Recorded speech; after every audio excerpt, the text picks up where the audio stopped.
Professor साहब, अॼु अवां सिहत ते तनक़ीद कयो ऐं उनजा आउं जवाबु ॾींदुसि तव्हांखे।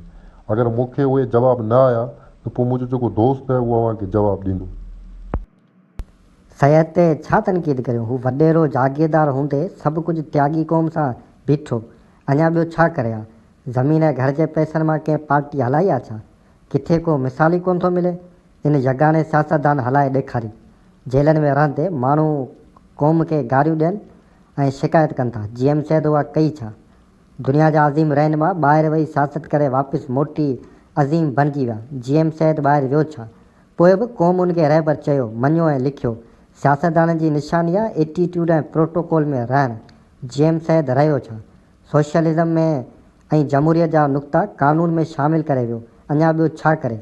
पार्टियूं फंडनि सां हलंदियूं आहिनि, हिन घर जे पैसनि मां सियासत कई।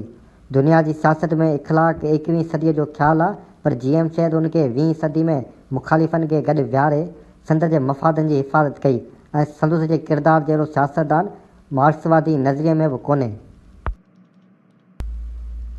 सियासत में को इख़लाक़ी किरदार न हुजे थो, पर हिन वटि मयार ऐं मापा ॿिया आहिनि।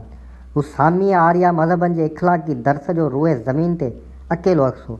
हिन ते ख़िलाफ़त तहरीक आहे, 1 यूनिट ताईं को रुपए जी करप्शन जो इल्ज़ाम नाहे ऐं सैयद लाबी जी हिमायत जो इल्ज़ाम मुस्लिम लीगी सियासत जो इनकामी रवैयो हो। जी नवाज़ PP ठहण बि ऐं इल्ज़ामबाज़ी बि किन इमरान ॿिन्ही ते केस करे उहा डर्टी पॉलिटिक्स जो हिकु बाब हो जो GM सैद खे ख़ामोश कराइण पिए चाहिनि। हिकु दानिशवर ऐं फ़लसफ़ी ज़हन इक़्तिदार में अची चङायूं कंदो, न के बुरायूं। बदकिस्मती सां अफ़लातून जे हिन नज़रिए दुनिया में घटि माण्हू पैदा कया जो इक़्तिदार ते 20वीं सदीअ जी शुरूआती ॾाकनि में खाॿियो ऐं साॼी दुनियूं मुसलत पसंदि थी पियूं ऐं इक़्तिदार सरमाएदारनि वटि ऐं हर हंधि रहिजी पियो।